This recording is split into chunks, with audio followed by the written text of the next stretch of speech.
Good morning, Cincinnati, and welcome into another edition of the Bearcat Brunch, brought to you, as always, by our great partners at Royal Links Golf Tours. Have you always wanted to play golf at St. Andrews? Have you ever enjoyed that perfect pint of Guinness in Ireland? Well, with Royal Links Golf Tours, you can do both. They are golf tour specialists offering unforgettable golf experiences in Scotland, England, Ireland, and Wales. Their custom itineraries are more than golf trips. They are immersive cultural and country experiences that will surprise and delight you both on and off the course. Royal Links Golf Tours is owned by former Bearcat quarterback Hayden Moore and his partner, UC alum Jeff Bartholomew.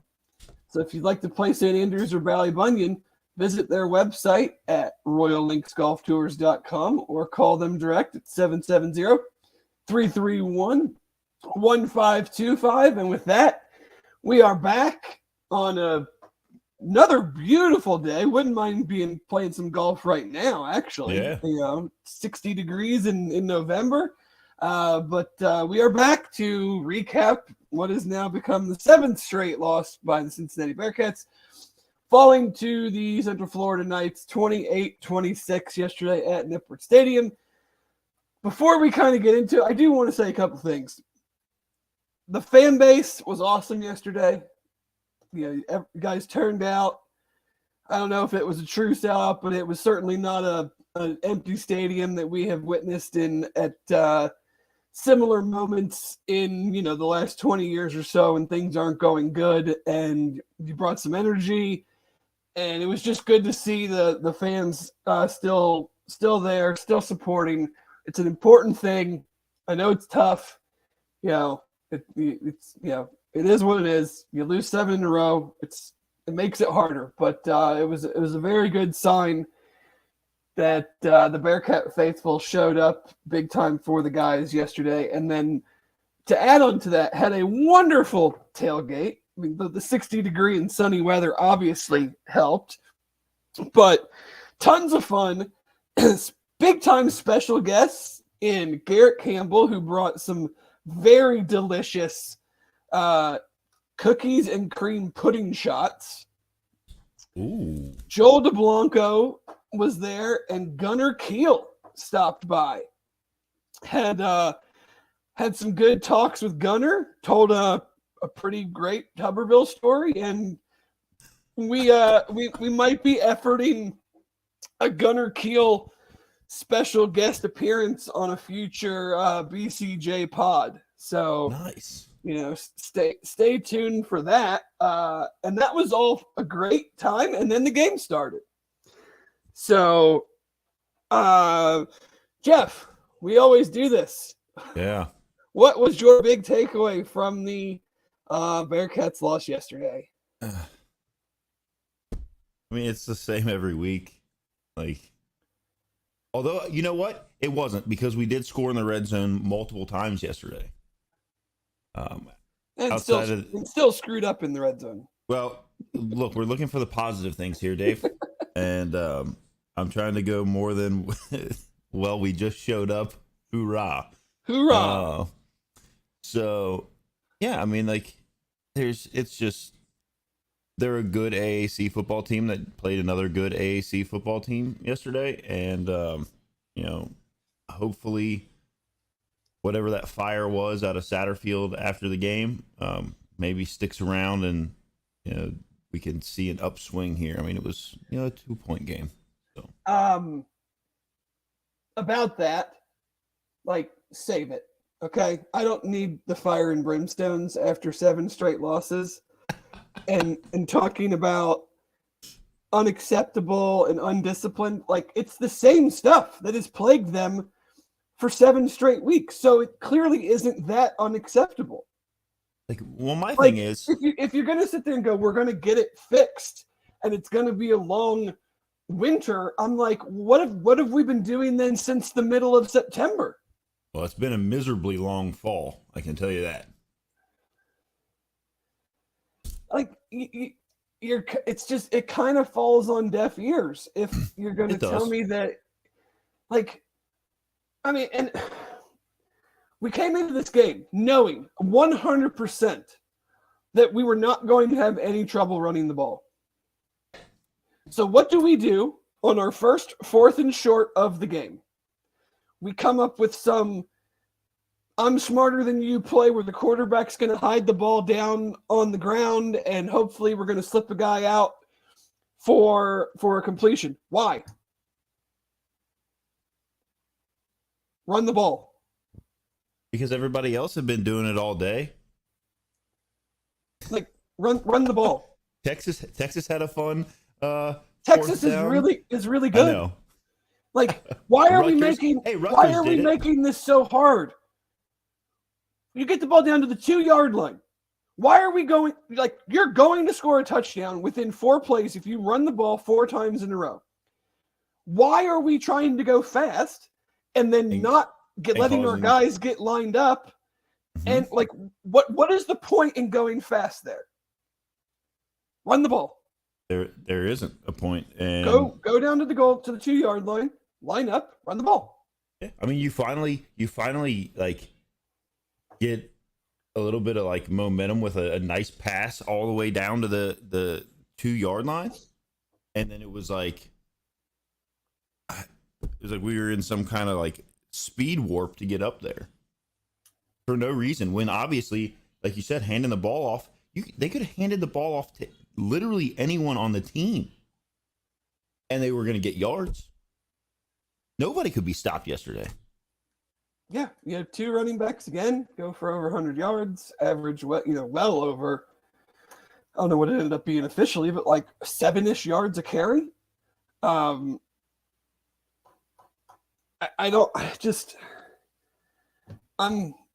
like, you have these same penalties that you have all the time. Like that's not any different. You know, regardless of what happened, what was said, like Brian Threats cannot make contact with an official. Okay. So on that, I mean, I watched the whole thing live. What it looked like on TV to me, and I get it. Like there's not a gray area there. Like when they decide that that's what they're going to throw the flag for, like it's over.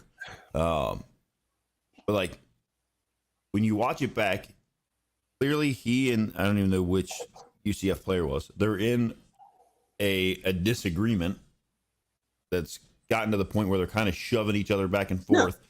So there's like some elevated emotions on this play. Whatever. The official, the second official comes in from like his blind side and then is like right in his face.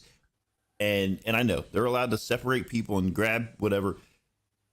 To me, it didn't look like it was that egregious, and it probably should have been a situation where the official just said, hey, keep it moving over there. He didn't like throw a punch at him. He didn't chest bump him. I don't know if he also exchanged words whenever he said that, if that's the case, but you can't touch an official. I know. Yeah. I just don't put yourself in that spot. Right. That's the easiest way to handle it. But I also think that, there's some onus on an official, like, and I don't like, the officials this year, I think across college football and most athletics has tanked pretty bad. They certainly. They had a play later on in the game where 2 different refs called or threw flags, and I don't even know if it would have been good or bad for UC. But then they both pick them up, and then there's like no penalty at all. I feel like is a first that I've seen. Was that the one where Pace I think he had, I don't know, one of the wide receivers, he had him out of bounds?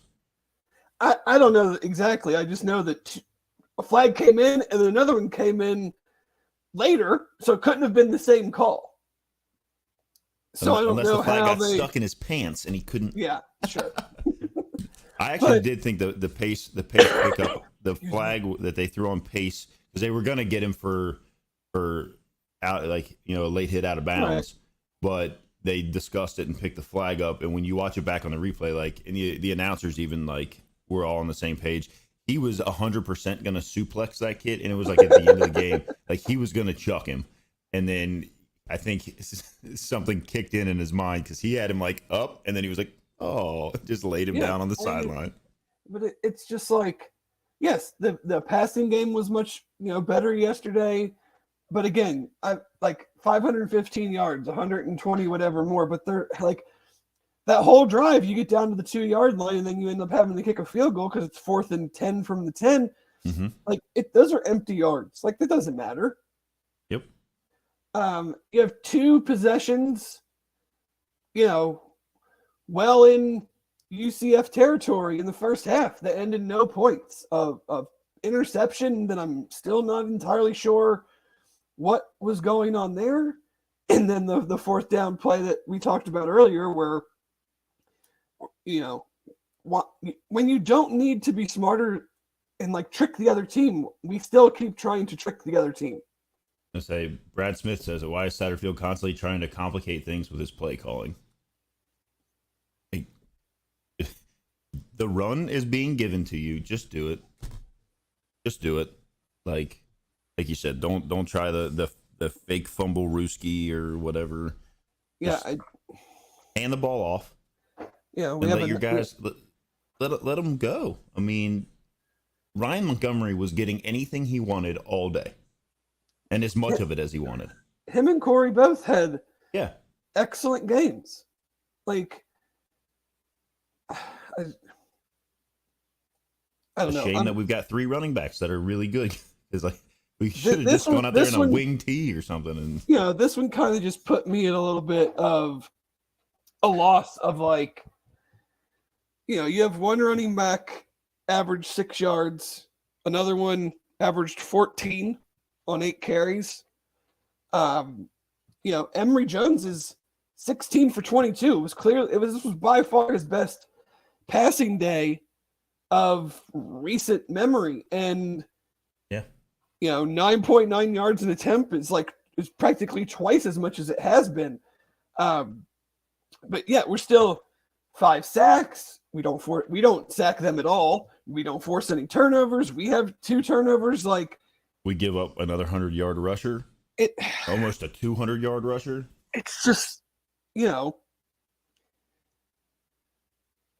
I think that is why it continues to be so maddening. Is one, they're in most of these games. Obviously, they second half of Oklahoma State notwithstanding in Iowa State, but like, they do enough good things to just hang around and lose, and then they do enough maddening things that post game, Coach Satterfield is talking about like the 6 to 8 plays that are deciding these games, and I'm like, but we're failing on those 6 to 8 plays every week. And it's always been like the same kind of thing. We're the high leverages, the 4th and 1 where you need it. Let's pick this up, go score a touchdown. Or let's stop them on 3rd and long. Be up 10-0. Like, you pick up that 4th down, you go, you score, it's 10-0. Who knows how that plays out? Yeah. It's the same stuff. Yes, the 3rd and longs. John Rice Plumlee runs for 2 first downs on 3rd and 8 and 3rd and 11. You have It's the same. That's the same thing that happens every week, though. You can just change the name. Another play where I'm not sure what we're doing on a punt return, where Braden Smith doesn't field it, and then he jumps on it when it's basically done rolling at the 2-yard line. Not sure what is going on there. Then you have a play where you back them up and you stop them on 1st down. And so they're 2nd and long from inside their own 5, and you run a corner blitz, which I'm not sure why. And the safety doesn't get over fast enough, and it's just an easy completion for 35 yards. He wasn't even not only did he not get over fast enough, he didn't. I don't think he realized his responsibility was over there. That's what I mean, man. Like just play straight up defense inside their own 5-yard line. Why do we got to get like so cute about it? Where you're just if you hit that, great. I mean, great, awesome. But the chance, like, you just left yourself incredibly vulnerable to a very easy completion to get them out of bad field position. Yeah. I mean, and you got to think also on top of all that, you've got a kid back there playing safety that hasn't had a lot of run, to my knowledge. I mean, he's back there because Threats is out. And then on top of that, it goes back to like overcomplicating things that don't need to be overcomplicated. Yeah, and I don't know if Kellen Carroll was the corner in that spot or if it was Jordan Young. It was Jordan Young. Jordan Young took off like a rocket ship into the backfield, and then Yeah. It was But easily read. It was yeah, easily all he read that did there was was no one over there, and he all just he did flipped was it see over. him and flip it over his head. Yeah, because see, like the reason that used to work so much better is because they quarterbacks never even looked to Sauce's side to say like I'm going to throw it over there, and so you could get away with that couple of seconds where the wide receiver's wide open because they didn't expect it coming. Yeah, it's the play well enough for most of the game to keep yourself in it, but never make the crucial play when it needs to be made to give yourself a win. Yeah, and so that's how we find ourselves at 2-7 with no conference wins, and I tend to agree with your analysis of like, I don't want to hear your fire and brimstone speech now. And maybe it's been happening in the locker room. Like maybe they've been, and it's to the point now where like it's so boiled over that like there's nothing else to say at these press conferences. Like there's nothing that they can be like, oh yeah, Sure, but we did. You know what I mean? And like, and I get it. It's hard, but it's part of the gig, man. Yeah.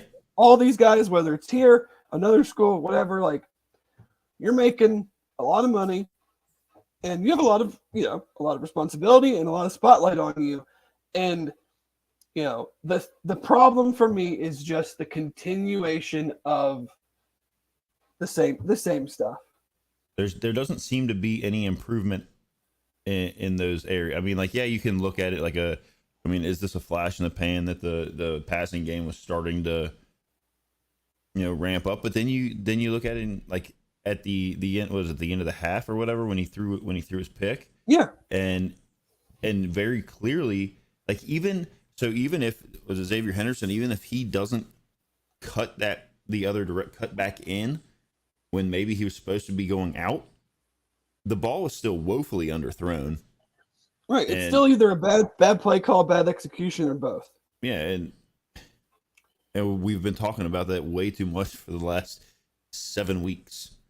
I mean, the first 2 weeks we were things were looking well, first week and a half. Right. I mean, it's like no one wants to accept, will never accept losing, but there was always a understood level of this season could be challenging. We don't know what the week in, week out grind of playing in the Big 12 is going to do. We had never done it. And no one could sit here and say they had a real good read on what that would truly mean. So that could have always been the case. But there have been far too many times, yesterday, Baylor, Miami, Ohio, the second half of Iowa State and Oklahoma, like far too many times where I'm left going, I don't really think this is a bunch about the week in, week out of the Big 12.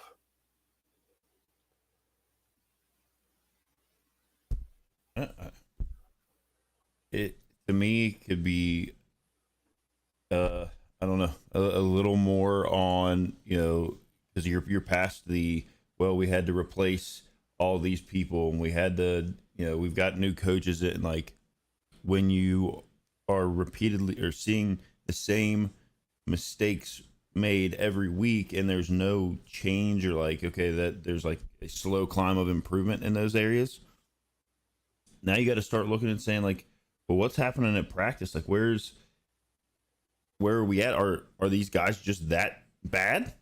Like I don't really want to believe that they're that bad. I don't think so. I don't think bad players rack up 515 yards. So where is the miscommunication on things, and like why is it that every week bad running backs don't run for whatever ended up being average per carry and stuff like that, but there's something's not clicking somewhere. Well, for is the sure. Problem. Like for sure, something's not clicking. Is it is it the game planning? Is it But then you could say like, okay, is it the game planning? But then you're racking up all these yards.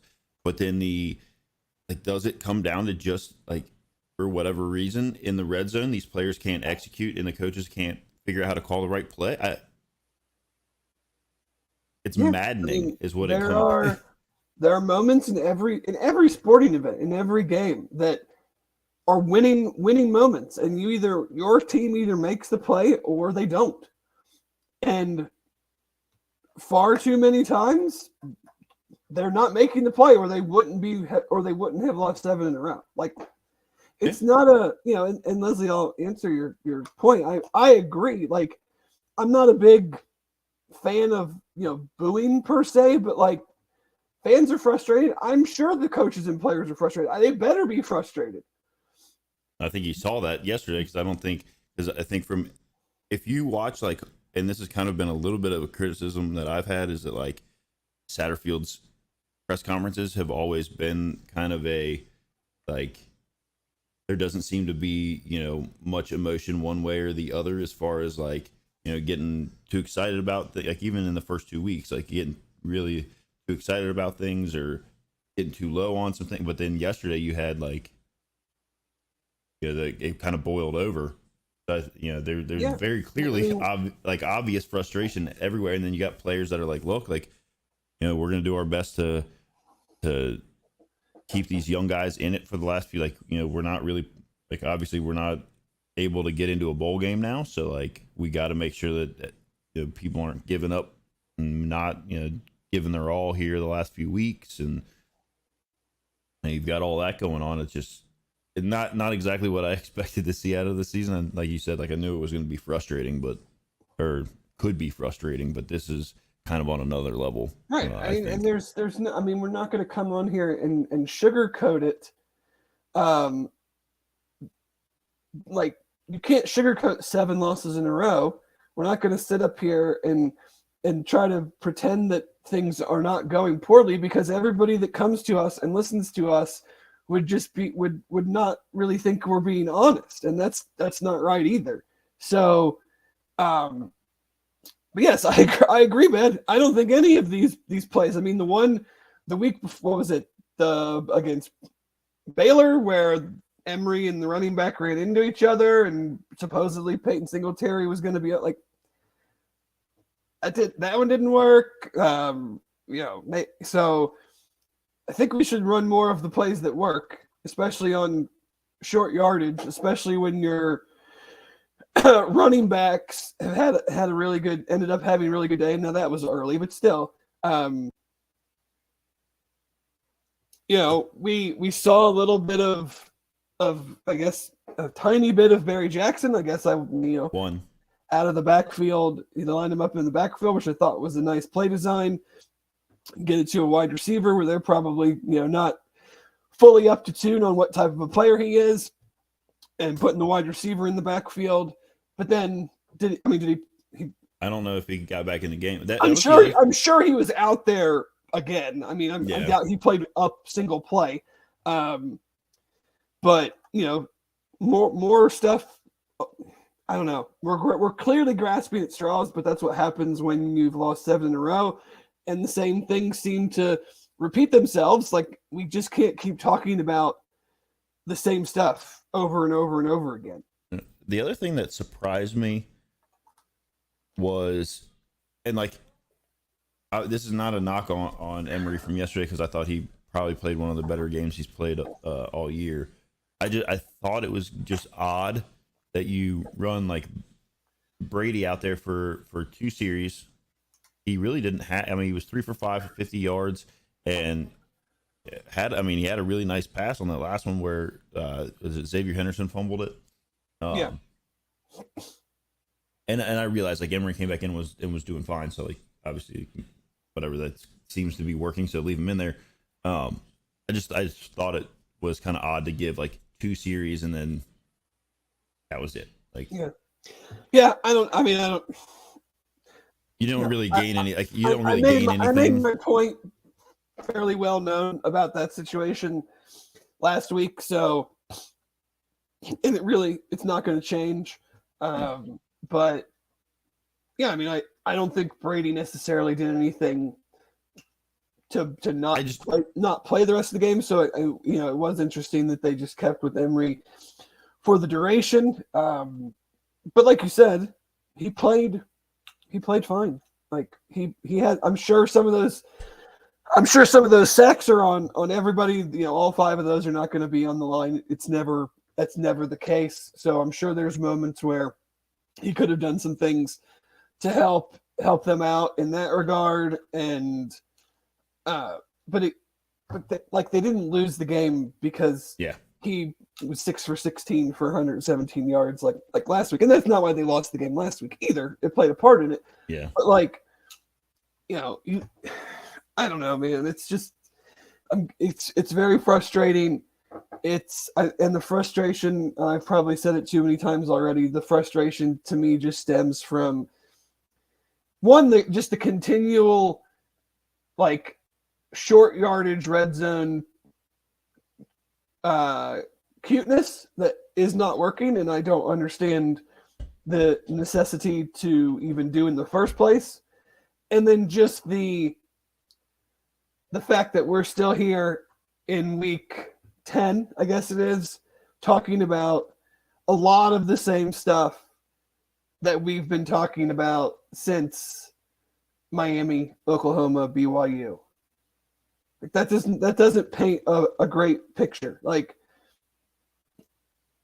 If you're not capable of cleaning up and fixing areas that are glaringly deficient, that affect you week in and week out, then what are we as a group, fan, whatever, how are we supposed to look at that? It's a rhetorical question, but how are we supposed to look at that?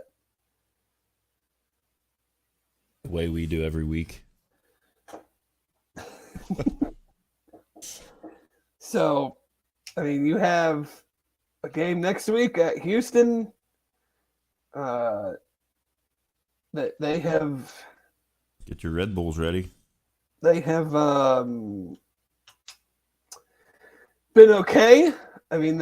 They were totally blanked by Kansas State, and then won a crazy finish at Baylor. So they'll at least have some win momentum behind them.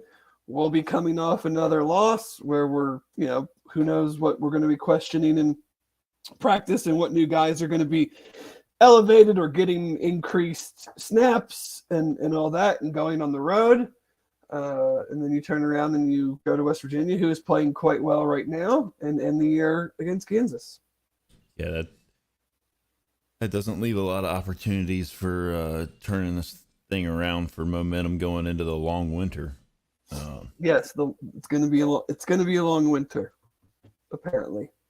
Yeah, well, and I thought it was interesting. You said we're going to work with whoever decides to show up in the locker room. I don't know what that was about, but yeah, I take not a ton in these situations. You're just coming off the field. You're very frustrated. You know full well coaches are not going to say what they probably want to say, and for good reason.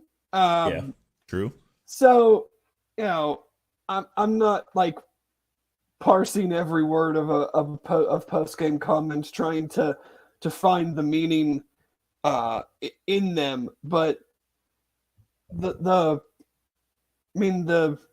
goal is clear. There needs to be some major fixes. I don't know if that means roster. I don't know if that means staff. I don't know if that means how we do things. Because there's not going to be Scott Satterfield is not getting fired. No, that's not changing. So there needs to. But if this continues and you were to be as unfortunate and finish the year with 10 straight losses, you can't go into next season without changing something. Well, so I think that probably goes without saying, because there's going to at least be change at quarterback because Emery can't come back. Well, there would need to be a lot more changes than just that. Right. for Exactly. me to feel good about or have a good sense that things are going to get cleaned up, and this is going to be a 1 year really really frustrating, really unfortunate blip on the radar of a rebound and a moving forward of the program. Now that you have a better understanding of what you need to compete week in and week out in the Big 12. Yeah, but this is. I thought that was part of the reason that the coaching search went the way it was because we were going to be bringing somebody in that already understood what it took to compete at that level week in and week out. Possibly. And to be fair, maybe he does, and what he would he wasn't able to put together some things. I know that that's an excuse, and that we have talked about it before, but when things start rolling when they did, the ability to kind of have your be able to pick and choose what you want to fill in spots to make sure that you have what you need to compete week in and week out at that level is much more on a razor's edge of who is available in the portal. And obviously you're not going to, some recruits that you're going to bring in. Yeah, but you're not bringing in high school kid. The ability to bring in a high school kid that is going to make an impact immediately doesn't happen everywhere all the time. And you're going up against these teams that have established players and can get kids out of the portal at the front end of the portal that are already ready to go, right? And then there's the kids that are in the portal that are there for a reason, and it's not because they're exceptional at what they do. No, you just got. I mean, the point. There'll be. This is not the time for me and any thoughts about big picture things. There'll be time for that at some point. It's not today, but I mean, you got 3 games left. Can you end the losing streak? And even if it's a shred or a small amount of momentum, is there some switch you can flip? Is there something you can do? Is there some to kind of get things going into the off season where you feel like you have the program at least heading in a better direction than what it appears to be heading right now? And we'll get to that point and we'll talk about it when we get there. But I mean, I don't have much else to offer up on on this loss. No, I mean, it's like you said, it's unfortunately it's more of the same. And I don't know what it's going to take. Obviously, any changes that are made aren't going to probably have much of an effect the next 3 games, and going to have to be some kind of I think full-on wholesale change rolling into the off season, maybe preparation and guys, some come to Jesus moments. Yep. But regardless, we'll be here every Sunday. Heck yeah. Well, you and Aaron or you and somebody are going to have to do the show after the West Virginia game, since I will be traveling back from Morgantown itself. So we'll figure that out. Yeah, we figure that out as it gets closer, but yes. So we will go ahead and then switch it to big. The look around the rest of the Big 12 / country. Obviously, the biggest game that had no real effect, but conference-wise, was Oklahoma State defeating Oklahoma in the last Bedlam game. Seemed like it was running at the same time as the UC game. Seemed just like a very solid, good back and forth football, just a good college football game. Yeah, we all got the front row seat to the Ollie Gordon show last week, and now he had 33 carries for 137 yards and 2 touchdowns. Guy's just a solid back right there. Yep, he's He's playing pretty great right now. I think were there really any? I'm trying to see, like, there weren't really any big upsets, were there? Like, no one that was in like playoff or playoff adjacent, maybe the Oklahoma, but do you think Clemson needs to put Tyler from Spartanburg on staff? Is there Tyler from Spartanburg, the guy that went at Dabo on his coach's show the other night? Have you not seen that? was that the one where he had his Tommy Tuberville moment of, like, you can apply for the job? Oh yeah, I mean yes, and Dabo crazy, like, he's like, Tyler went Old Testament, so I went Old Testament right back at him, which is hilarious. But it must have worked because they beat Notre Dame. And then afterwards, he said, if there's if Clemson's a stock, you might as well buy all of it up. Yeah, that's some old Dabo talking right there. Ohio State struggled with Rutgers, trailing at halftime, ended up winning convincingly. Alabama, buddy, that game here comes the tide. That game was pretty tight for a while, and then there was then I don't know if it was a pick or what, but there was one time in the second half where, like, Alabama just kind of swung the momentum their direction and then just didn't let up. Yeah,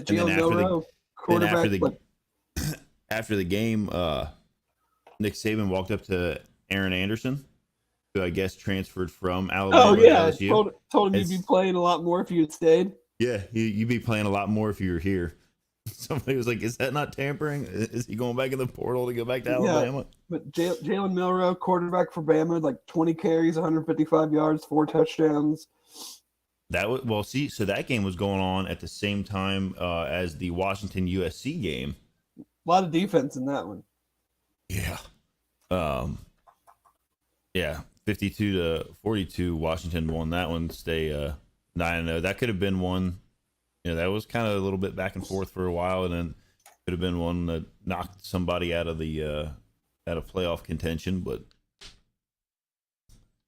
obviously, Washington. I think Texas getting the overtime win against Kansas State. Texas is essentially the only Big 12 team that is still technically in playoff contention at this point. Now that Oklahoma's taken 2 losses, and I don't really, with Kansas State losing, like, Texas is pretty much it.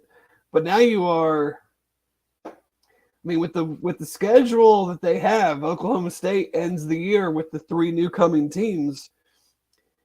I think we're going to get a Texas-Oklahoma State conference championship potentially. Because Oklahoma State has UCF, Houston, and BYU to finish, and the way they're playing right now, I mean, I wouldn't project them to lose any of those games. Where's Kansas State at? They're 4. Okay, so they're 4-2. Yeah, so they would. Damn it! That was my preseason pick. So, it's the Mike Gundy possible bounce back, big bounce back year. And I think you gotta root for that over one of the teams that is leaving the conference. To win that. So we want them to win.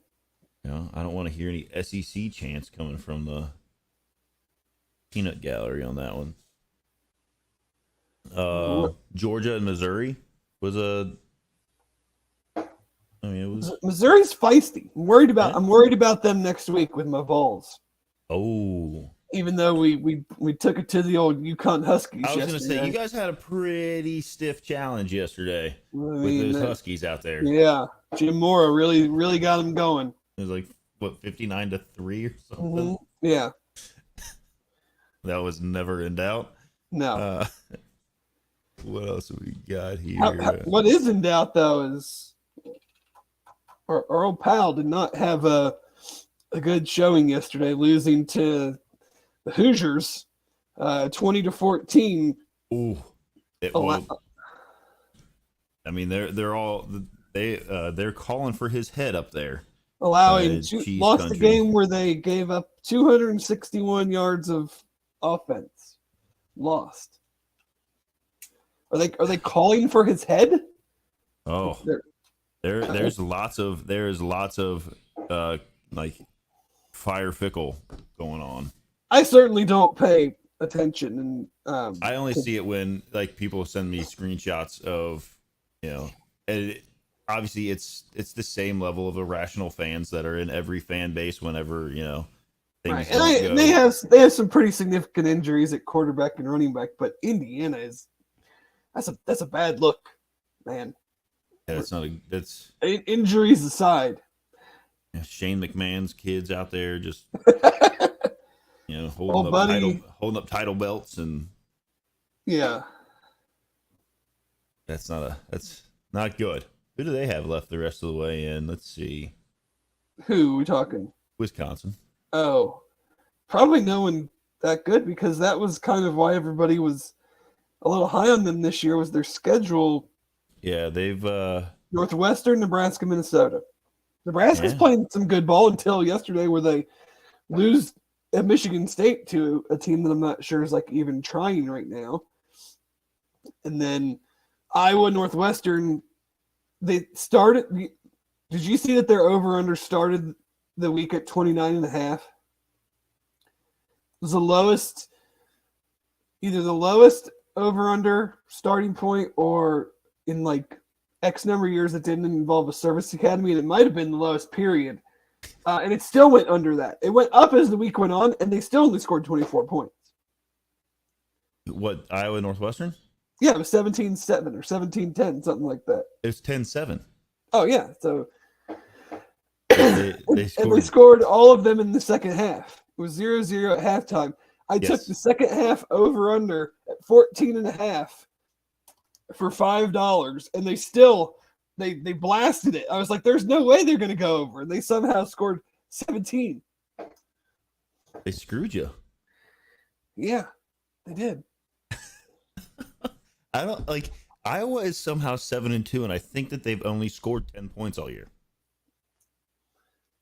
Mm-hmm. They beat Wisconsin. It's incredible. Anything else from around the nation that caught your eye? That we need to talk about. That we need to talk about? Probably nothing. Jimbo Fisher in some trouble at A&M, possibly. I mean, 5-4, not looking good. Arkansas got a big win over Florida. Sunbelt Billy not looking hot down there. Wearing with and his the other All Blacks. Gator fans wearing Crocs and shorts with pockets on the side. Hey, Florida State and Pitt was pretty close for a minute. Yeah. Little Pitt. We talked about Alabama, LSU. Oh, in the Ole Miss Texas A&M game, did you see the Texas A&M player punch the Ole Miss guy right? Oh yeah, very WWE. That was like a no disqualification street fight. It was perfect. It was like when they jumped down to their knees and then the huge uppercut. I mean, like, I guess if you're choosing to fight a guy that big, like that's but probably, like, you didn't think no one's gonna see that?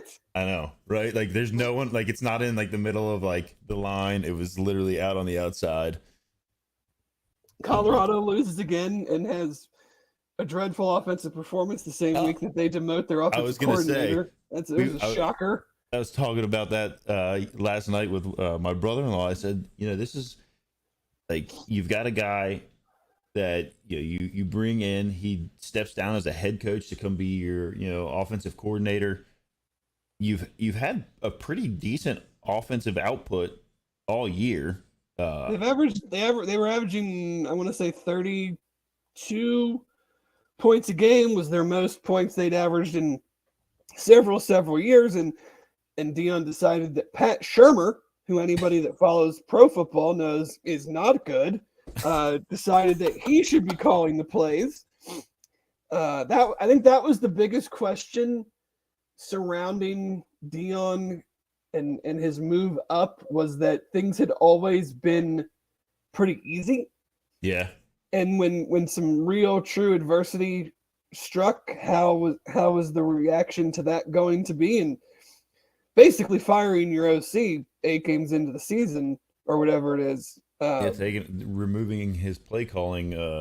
Kind of shows you how that's going to go. It Although I seems think like you think he'll probably give him his play calling duties back next week? I don't know. I think that's a tough one right there. Tennessee, UConn wasn't even close. Kansas, Iowa State, Tulane, East Carolina. 8-1 Tulane. Where are we at on the CFP rankings here? Well, Tulane's pretty much got it in the bag if they win out. Now that Air Force lost, shocking loss to Army. Yeah, because they didn't. Who was that other team? James Madison isn't even. They can't participate though. Oh, right. Yeah, so they do have it pretty well locked up, huh? Because Air Force was up at 17. That's the AP poll. Air Force was still one behind Tulane, so it was kind of like a race to see who could not screw it up. A sneaky one to watch next year is coming into the Big 12, and they're hard to keep track of because most of their games are pretty late. Arizona's playing really well. They knocked off ranked UCLA yesterday, 27-10. They beat ranked Oregon State the week before. Like, got two pretty good quarterbacks. I think they're only playing the one, and might be, I don't know if he's a true freshman or redshirt freshman, but Jed Fish is. I know there were a lot of people that had some reactions to him getting hired out there, but so right now at least they're playing some very good football. I would like to say this: credit where credit is due. Okay. The top 4 in the CFP are Ohio State, Georgia, Michigan, and FSU. And one person on this show called that perfectly last week, and that was Dave. I mean, I appreciate it, but it's not that hard. Well, I mean, I went Michigan, Georgia, OSU, Washington. I know. Which I thought was going to happen, but it didn't. And you were spot on. So, kudos. Thank you. We'll see. I don't imagine there'll be much of a change there. Much change yet. Yeah, probably not. I think I could see Georgia plays Ole Miss this week. I could see them possibly jumping to one with a good showing and a win, and then if they win, but then they don't jump to one. The next week is Tennessee, and if they were to go Missouri, Ole Miss, Tennessee, win those 3 in a row, they'll be number 1 at that point. And then obviously, like Ohio State, Michigan is going to shake itself out here in couple weeks, which if it stays where it is and Michigan beats Ohio State, Ohio State probably still has the old Alabama protection of losing as a 1 towards the end and only dropping down to 4 if they stay at 1. But like you said, like if Georgia can do what they if they can win these next couple weeks and they move up to 1, like then you get in that kind of that scary territory of being number 2 and then or 3 potentially, depending on how things go. I mean, a lot needs to still play out, but like a 1-loss Ohio State that doesn't go to the Big Ten championship because they would have lost to Michigan in this scenario. Yeah. Like if let's say Oregon wins out and wins the Big 12, like I would imagine that they would go in ahead of them. Or Washington. I mean, you got Washington still. Like if they Yeah, go all the way through and win the Pac-12. yeah, one of those two teams if they win out, and Florida State being assuming the Florida ACC State, representative. assuming they don't lose, and then you have whoever wins whoever Alabama's probably in the driver's seat to play Georgia at this point. So whoever wins that is obviously in. If Georgia were to lose that, then I still think they would be in. Then you'd have Michigan, and then you'd have Florida State, and you could have a 2 SEC, Michigan, FSU, and then you'd have no Pac-12, no Big 12, and then no Ohio State. Well, let's see. Florida State ends their season with Miami, North Alabama, and Florida. Well, Miami lost yesterday to NC State. And Washington ends their season with Utah, Oregon State, Washington State, and then I would have to think if Washington State wins out versus Florida State winning out, that Washington would have to jump them. They're playing two ranked teams in the next 2 weeks, and then a Pac-12 championship game if they in this alternate universe. A rematch against Oregon potentially. Yeah, I don't know. Still a lot to go, but things starting to certainly come into focus of who has a real shot and who doesn't. We have a NFL game going on right now. There was a interception returned for a touchdown by former, well, I guess you're always a Bearcat, but Bearcat alum Brian Cook. Last time I saw, the Chiefs were winning 21-0. It's now 21-7. So we have another. I will be attending the Bengals game tonight. Very excited about that. We have another wonderful weather game to go tailgate and hang out. Take out a second mortgage on the old house to get tickets to that game, buddy. Now they still weren't cheap. They still weren't cheap, but we got standing room only tickets through the Bengals that only had like $15 in fees on them, unlike the secondary, but still not cheap. But we were worth looking it though. When we grab tickets for random games, we typically sit like in the upper level, probably like 25-yard line or so, first few rows of the upper deck, like good seats. Yeah. Was looking at those earlier this week. That was a cool like $685. Oh yeah, it's ridiculous. Like, that's where we used to my wife used to have season tickets. Like when I met her, she had season tickets, and once we had kids, we were like, it's kind of difficult to go, and it's expensive to keep these. So, oh yeah, well, but that's where we were at. We were like the 30-yard line in the upper, like first couple rows of the upper part there. They have a multi-year waiting list for season tickets. And they do now. 5 years ago, you could have walked down there on game day and given a guy $5 and gotten into the stadium. When we sold our season ticket, when we ended up selling them, because you have to pay for like the seat license, right? So we're like, hey, we're not going to renew the thing, and they're like, okay, well, you have until this day to sell your seat license and stuff, or else like we just take it back. Yeah, like you don't even like buy it back from us, take it back.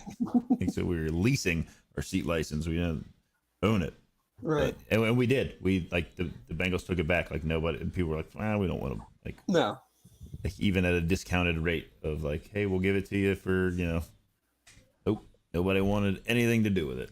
So times have changed. So should be a fun one. The Bengals are playing well, no doubt about that. I think there's some key injuries on the Bills defense to keep an eye on. There's been a little bit of. Did you see Shady McCoy?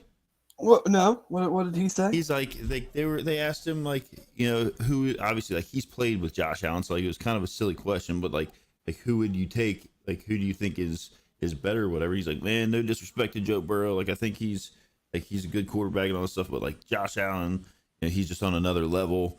Like just went on this like 5-minute rant about it. I'm like, that's fine.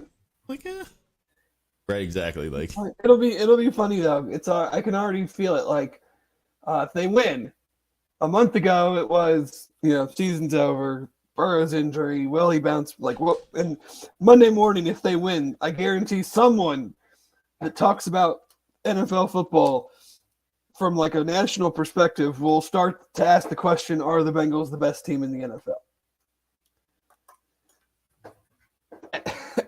I can tell you that when Burrow, Boyd, Chase, Higgins, and Mixon are all firing on all cylinders, they're pretty good. They're a pretty decent football team.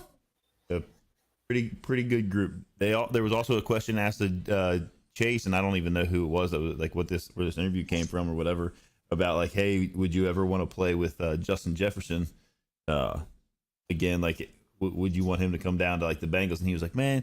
He's like, I probably have to take a little bit of cut. He had to take a little bit of cut, but we could run that back. Oh yeah, I'm sure. Yeah, like, no problem. Could you imagine? Yeah. Not that we need improvement in our. I could imagine. Like, I just category. Also imagine it not 0.0% chance of happening. Yeah. But anyway, I think that about wraps it up. I'm gonna get out and enjoy this Sunday before we head out to the stadium.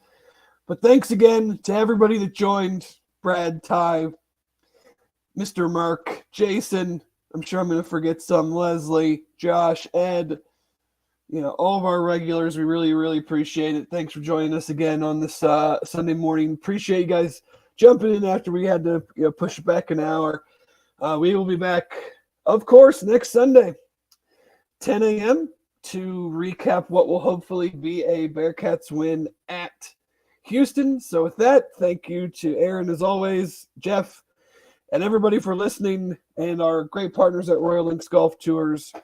Have a great Sunday.